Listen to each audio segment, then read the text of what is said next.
I know Mick Jagger won't be here tonight.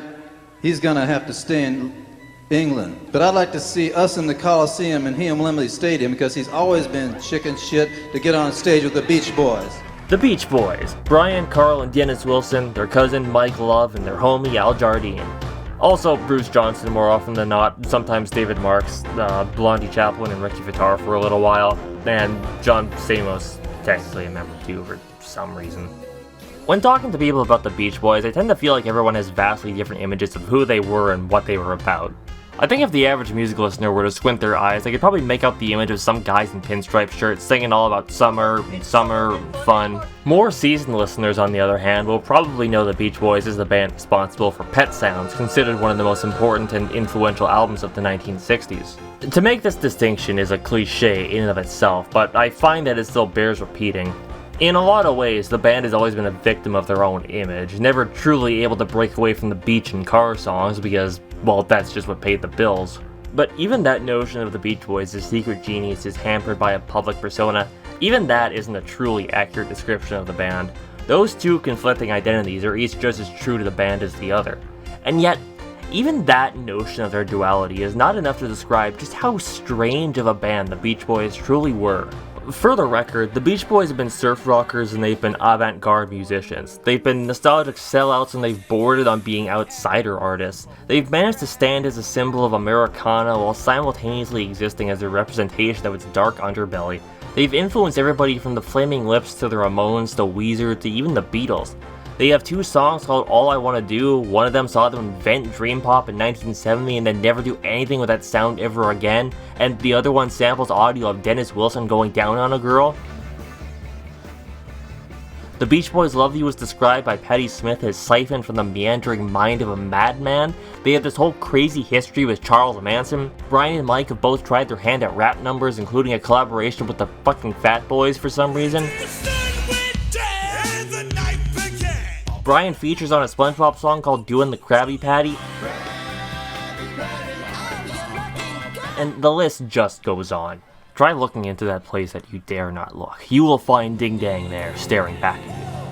I think the Beach Boys were a collective of some very weird and interesting personalities, simultaneously capable of creating beautiful music that can punch right through and touch your soul, as well as making some very bad and outright bizarre decisions.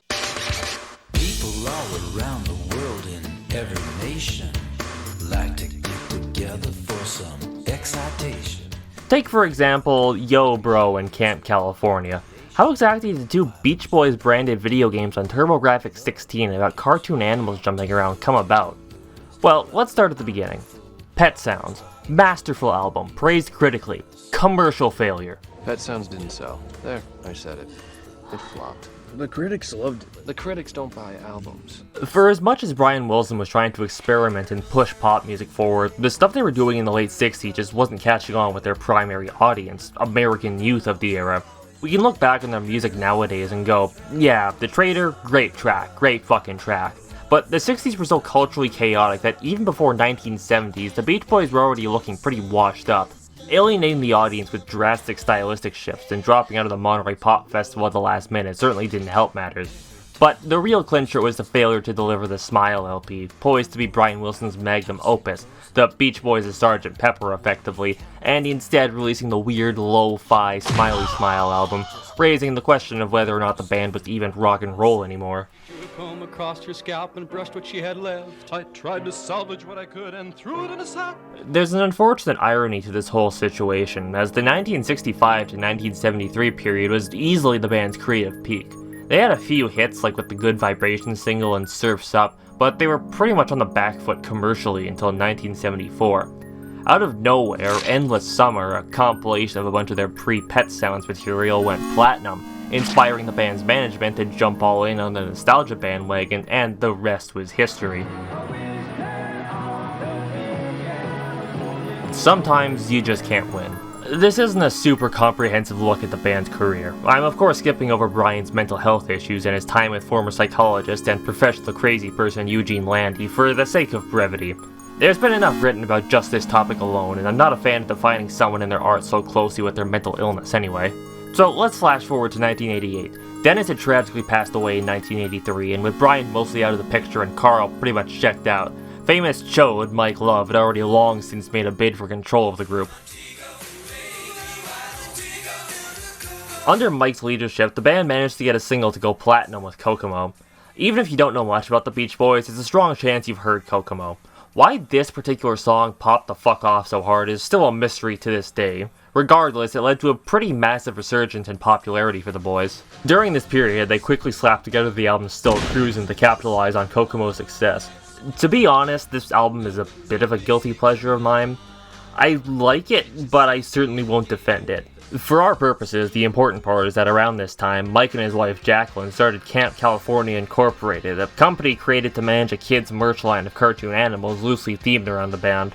There isn't much info about this whole thing, and why would there be? There's been so much ink spilled over this band's legendary blowouts alone that Mike Love's weird side hustle kids franchise is barely worth a footnote. Most of my info then is pinched directly from the Retro Pals video on the topic from a few years ago.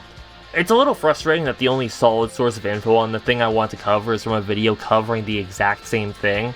Is there any point to this style of video when everyone has already and will continue to talk about the same topics ad nauseum? Can I truly justify their existence beyond just wanting to talk about things that my friends don't give a shit about? Well, anyway, it seems they wanted to push for a cartoon of the IP. There's older concepts for animated Beach Boys stuff going back to at least the 70s that all fell through for various reasons. Why they decided to try again almost 2 decades later, well, we don't really know. But the truth is that songs about making out with your girl in the back of your car don't quite hit the same when you're pushing 50, and it's pretty clear they needed to push for a wider and or younger audience. Getting John Stamos from Full House into the band certainly feels like it must have been a Hail Mary for both. It seems the cartoon simply wasn't meant to be in the end. However, the Camp California project ended up yielding a children's music album in 1993.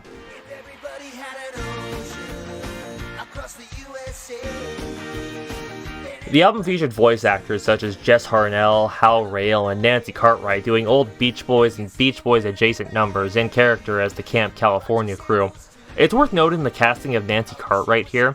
It's rumored that Mike Love's awful rap song Summer of Love was actually written as a sequel to fucking Do the Bartman. Do the Bartman. Now here's a dance beat that you can't deny. I have no idea where this info comes from, as I've never seen a direct source, but if this is true, then I can't imagine that Cartwright's casting here is a coincidence. But I digress. If there's anything I really want to stress here, it's the band's creative stagnation during this era. Their early 60s hits were their bread and butter, and Camp California was one of at least 4 albums from the 90s featuring re-recordings and covers of them. How many times can one man re-record Fun Fun Fun before realizing that he should really give Big Sur some more play? It's like a Kafkaesque nightmare, these 50-somethings trapped within this rotting mold of themselves as teenagers. Well, it's a love thing. Alright, so with all of that out of the way, let's actually get into the headliner here, the 2 Camp California games released for the TurboGrafx 16. These games were both developed by ICOM Simulations, a studio probably better known for their adventure games like the Sherlock Holmes Consulting Detective and Mac Ventures series, as opposed to their platformer games. It's kind of interesting that the Camp California company pushed for video games in the first place. The early 90s was the era of the post-Sonic, radical-ass mascot platformer, sure, but it still seems like an odd move for a Beach Boys-related property. Maybe Moonwalker sold a shit ton, I don't know. There's certainly some precedent for musicians experimenting with the medium, as CD-ROM technology made for a nice platform to hustle their music with. Camp California and its predecessor Yo-Bro both feel a lot more cynical than that, though. Oh, Yo-Bro. Oh, why, Yo-Bro, why? Yo-Bro is a difficult game to talk about because there really isn't all that much going on.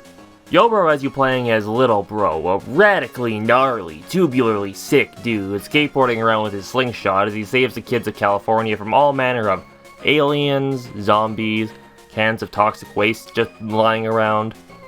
Please don't play with nuclear waste, kids. The game is soundtracked by chiptune arrangements of the old Beach Boys hits pre-1966. I Get Around, California Girls, Fun Fun Fun, Help Me Rhonda, Little Deuce Coupe. Now that I think about it, these are all songs off Endless Summer. I guess why wouldn't they be? It's not like Mike would let them throw heroes and villains onto this thing.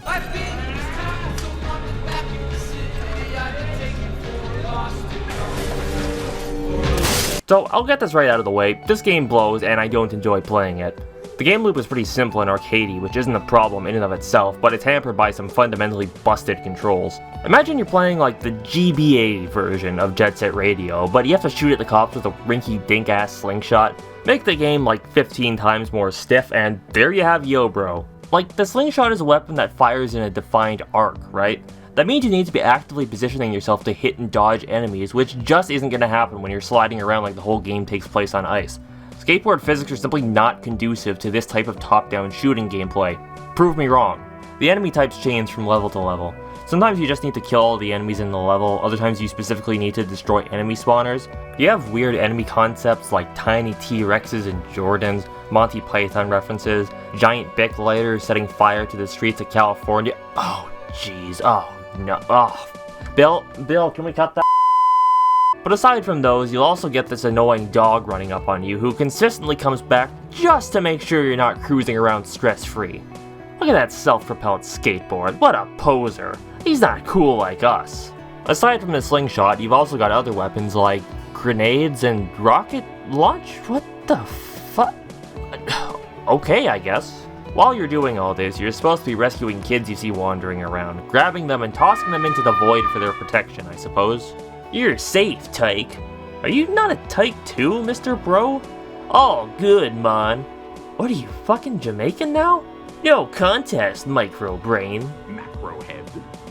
With a micro brain. The fuck is this shit? There was some absolutely diabolical Cool Cat Saves the Kids energy coming from this game. And I'm Cool Cat, and I love all kids! Kids alive? Okay, I think I'm starting to get some bad vibrations here. That is a very odd bit of phrasing for a game like this. So I'm going around the level with the bee swarms when I suddenly notice this weird chunk of shit on the ground. It's not an enemy, but it's placed too haphazardly to be part of the level, so what the hell is it, I wonder? Well, about 2 seconds later, I get my answer when I notice one of the bee swarms surround a kid and... Oh no. Now listen, I'm no prude. I find fictional child murder quite humorous on occasion. I just wasn't expecting to see a kid get the flesh stripped off his goddamn bones in this kid's Beach Boys game, like, Jesus Christ. But, yeah, the kids can die in this game, like, straight up. The animations are all cartoony enough, it all just feels a bit out of place for the overall style and tone of the game. I wish I had more footage of the animations themselves, but I rarely got to see anything more than the aftermath. I really want to know what happened with these kids in the robot level. Like, I guess the robots are just out here bashing the kids' heads down into the pavement. And yes, you can accidentally kill the kids yourself. Sorry, kiddo. Ugh, that one's gonna be 3 months suspension of pay right there.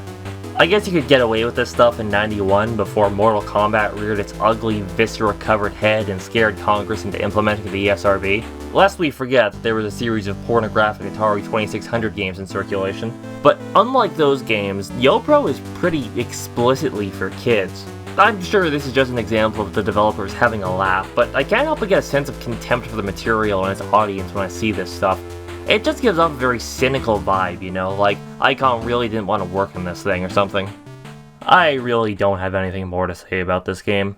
The few hours I played of it were a monotonous, frustrating slog, and you can only listen to this crusty-ass cut of Help Me Rhonda on loop for so long until it becomes a cognito hazard. I didn't bother finishing it. I could already tell there was nothing more for me here. Luckily of the Camp California duology, Yo Bro is the least important of the two. From what I understand, the main Camp California game was supposed to be released sometime around 1991 as a sort of minigame compilation. For whatever reason, they threw the whole thing out and released a platformer instead in 1993. It's possible that Yo Bro was like a stopgap game, slapped together at the last minute just to get some product out. It certainly wouldn't be the first time that a Beach Boys related release ran into this sort of situation. So fuck Yo Bro. Camp California the video game, this is it. It's like the Simpsons game. Hit and run, Simpsons wrestling, nah, fuck out of here. This is the real Simpsons game. This is the real Camp California. Featuring real Beach Boys music, like it's advertising the game as containing 100% real fruit juice or something.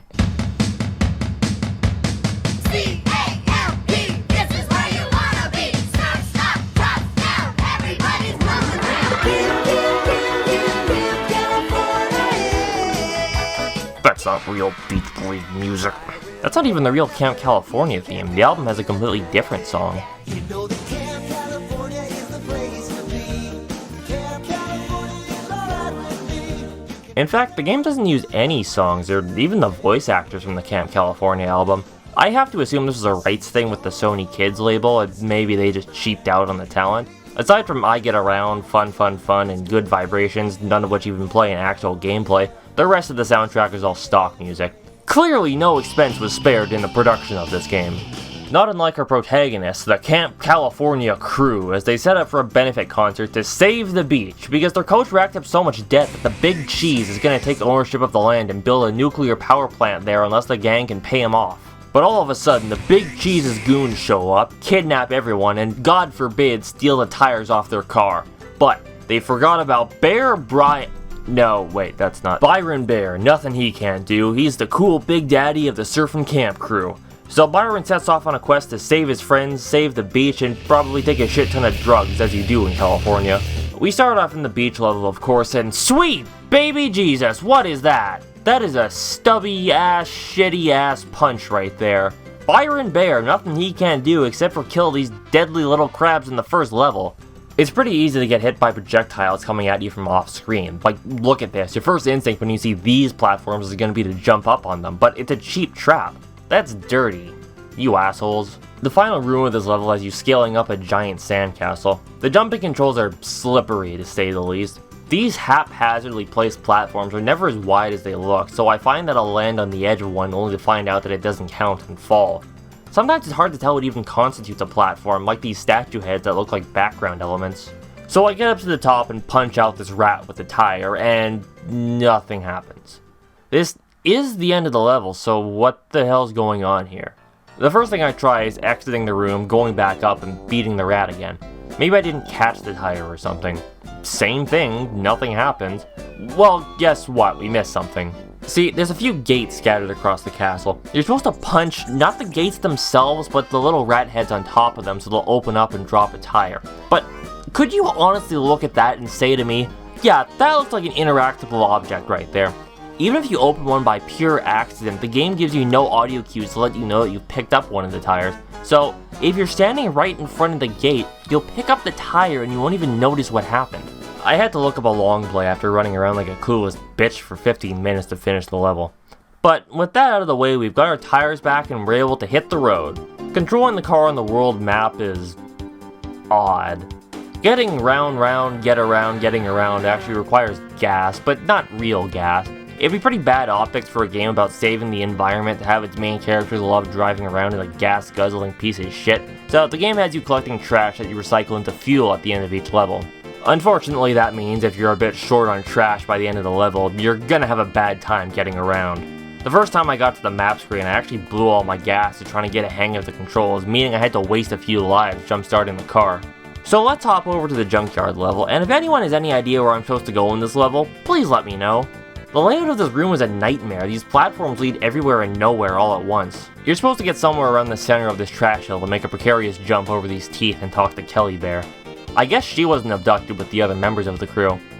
Actually, why isn't she a part of the band in this game? Girls are smelly! He's right, they are. Did that thing break down again? Yeah. What else is new? Alright, you get Shred and I'll take care of fixing the Woody. Good luck! This sounds like really awkward innuendo, but considering what band this is, I assume that's 100% intentional. So I am very much a ladies' man. I admit to that, yes. Life in prison as ladies' man. The slippery platforming is particularly bad in this part. I keep trying to clear these lava pits and I end up eating shit every time I get too close to the edges. After that is a boss fight against some kind of evil self-aware engine, and then we unlock Shred. Shredhead! You okay, man? Yeah, and I'm ready to take out some of those totally evil rats. Shred is a much better character to play as than Byron. He has a way more powerful jump for starters, but his attack also gives his entire body a hitbox. It almost doesn't matter that he has an annoying cooldown period after every attack. He trivializes a lot of this game. So now let's go hit up that island level near the start of the game. What the fuck? Oh, piss off. Looks like I'll need a character that can swim here. Well, that's a big waste of my time and gas. Hopefully I have just enough to make it over to another— Fuck! Some of the platforming segments in this game are outright satanic. This part here is you hopping over these platforms with ice physics. Shred's jump is actually a little too powerful for this area. It's much easier to do this as Byron. But Byron can't get under the wall in the next room. You need Shred for this section. Or how about this part in the mall level, this towering behemoth of Lego blocks that you've got to hit dead center while dodging toy airplanes and flying rat robots.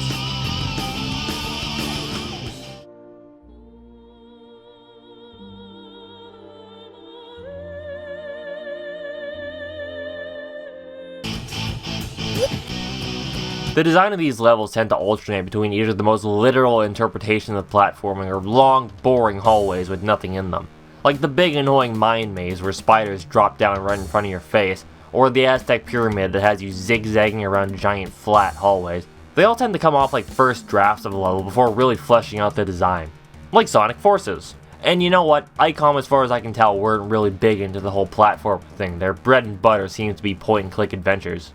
I've played Dracula Unleashed. That's a pretty damn solid adventure game with some straight-up TV quality FMVs. Some of Camp California's design can probably be chalked up to inexperience, but then I think back to Yo Bro and those subtle vibes of disdain I felt just bubbling under the surface towards the product. And I wonder if Camp California isn't just designed to be actively malicious at times. This isn't a hard game, not by a long shot, but often it can feel like you're walking to your bathroom in the dark and some prick has scattered strategically placed Legos all over your floor. Not enough to stop you from taking that piss, but just enough to make the experience an all-around bad time.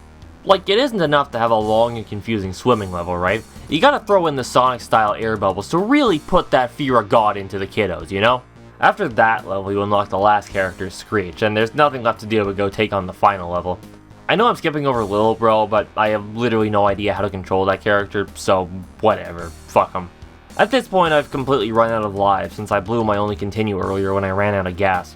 Luckily, there's a spot by the ice platforms that I can farm extra lives at. It's annoying to do as the other characters, but Screech can fly, so I'm sure it'll be a piece of cake, right?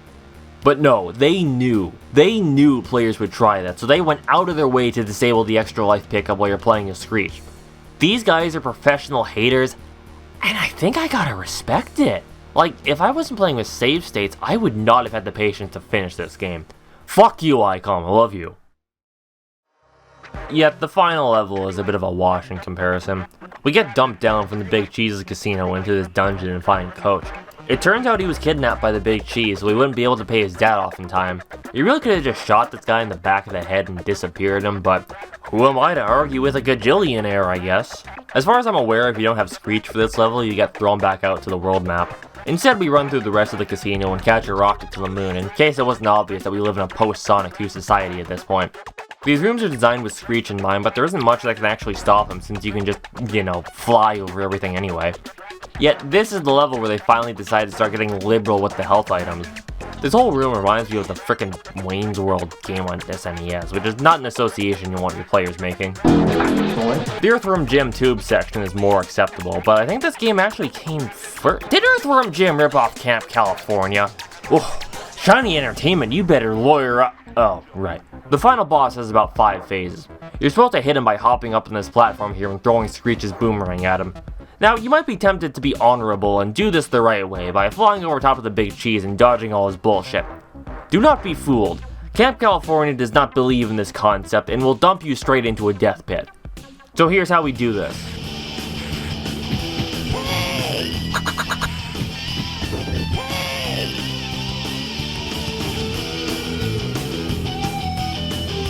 Oh shit!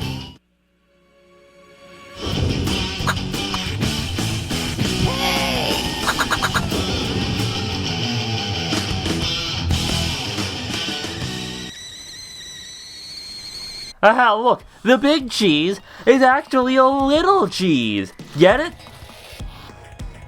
You wouldn't believe the size of his cock. The last thing on the docket is to get the heck out of here, man! The moon is exploding! Look out! Kelly shows up in the Woody, it flies now, and gets us out of there. And so the Camp California crew plays their gig and raises enough money to buy back the beach. They even have enough left over to buy a new ghetto blaster. We end the game with a bikini shot of a teenage bear girl, and everyone lives happily ever after. Especially the Big Cheese, who we still had to pay off in the end. Meaning this chode got away with kidnapping, extortion, attempted murder, probably all kinds of sex crimes if we're being honest, and got a big enough payoff from the incident that he can probably just use it to go set up a nuclear power plant on some other beach. The machine chugs on, greasing its wheels with the blood of the poor, but golly gee, we never dream of doing something so immoral as murder. And remember, stay in school and definitely don't do drugs, kids. So why should we care about any of these Camp California shenanigans? In many ways, these games are a little more than a curiosity at this point. Between the release of these games, the 1-2 punch of Still Cruisin' and Summer in Paradise happening ended up burning most of the hype the Beach Boys had just generated with Kokomo. However, Brian had gotten free of Eugene Landy's conservatorship and done a few sessions with Andy Paley, one of the producers of Brian's 1988 self-titled album, all with the intent of doing a new Beach Boys album. A few songs were actually recorded with the band, those being Soul Searchin' and You're Still a Mystery. However, the project fell apart, partially due to Carl Wilson walking out of the sessions, but also because Brian's late wife and manager Melinda reportedly wanted him to work with producer Joe Thomas instead of Paley. Apparently the idea was to try and get Brian in on the adult contemporary market. I don't know what that is, but it sounds like it must be boring, easy listening shit. It's a real shame these sessions got scrapped. The recordings are pretty widely available, and you can tell that they're all classic Brian Wilson material. Sadly, it was not meant to be, as the resulting collaboration with Thomas resulted in the absolutely baffling Stars and Stripes Volume 1 in 1995, Volume 2 does not exist, an album that re-records the band's early 60s classics once again in a country style, with lead vocals done by contemporary country singers and the actual band only being there to do harmonies. If this album didn't kill the band outright, the unfortunate death of Carl Wilson in 1988 was the final nail in the coffin. We probably all know the story from here. In 2004, Brian Wilson went back to the old Smile material and properly re-recorded the entire thing, releasing it as Brian Wilson Presents Smile, finally correcting one of the darkest chapters of the band's history. 7 years later in 2011, they even dug up the original Smile tapes and put them out as the Smile Sessions box set, featuring a reconstructed version of the unreleased 1967 album using the 2004 version as a blueprint. Then in 2012, the surviving members of the band reunited for a 50th anniversary tour and one final album, putting Brian back in the driver's seat. That's why God made the radio. This album isn't on the level of their best stuff. There's some stinkers on here for sure, but I don't think it's a bad album by any means. It touches on ideas from all over the band's career, tipping its hat to Kokomo and Smile alike while keeping a cohesive sound overall. It's got something for everybody, even the classic terrible Beach Boys bad decisions like plastering the whole album with autotune. But for real, I think enough time has passed now that people have been able to go back and reevaluate the band's output. It's safe to say that their legacy is mostly recovered, and the era of Summer in Paradise, Stars and Stripes, and Camp California can all easily be written off as a bad dream. I think the biggest crime of these games is that they have no love for the Beach Boys or what made their music so wonderful. They just feel like cheap, made-by-committee products, trying to capture that radical 90s zeitgeist by zeroing in on the most easily marketable bits of the Beach Boys brand, all to try and appeal to kids who were probably just listening to Nirvana anyway, for being honest. That Americana the Beach Boys sold in the 60s, we all know it was always a bit of bullshit. All those songs about surfing, T-birds, and hamburger stands belied a pretty dark tale of infighting, mental illness, child, medical, and substance abuse, and so on. Hell, famously Dennis was the only member of the band that actually knew how to surf. That's not to say that the old surf songs were meaningless or a complete lie or anything. Like I said, they're as much a part of the band as everything else. But that's just it, they are a part of the band. Years ago I did a video on Peter Gabriel's Eve, an experimental point-and-click game based on Gabriel's music. Much like all those older videos, I probably could have done a better job covering it, but I've never forgotten it. What really strikes me about Eve is that it is such a Peter Gabriel-ass video game from top to bottom. Its aesthetics, messaging, and of course the music are all so deeply rooted within his body of work. It's what makes it such a special game. Camp California is nothing like that, and I certainly don't expect it to be, but what we're left with then is a third-rate Bubsy contemporary. A true interactive Beach Boys experience had every potential to be a wonderful thing, but if it didn't happen at the peak of weird experimental CD-ROM games, I don't see that happening now or anytime soon. So once again then, should we care about any of these games? No, not really. But it's another piece of the endless puzzle that is the Beach Boys. And you should care about the Beach Boys, because the Beach Boys love you. And we all love making fun of Mike Love. Tune in next time for my Mike Love album ranking video, which is totally real and I'm totally gonna do, I swear. Good night, everybody!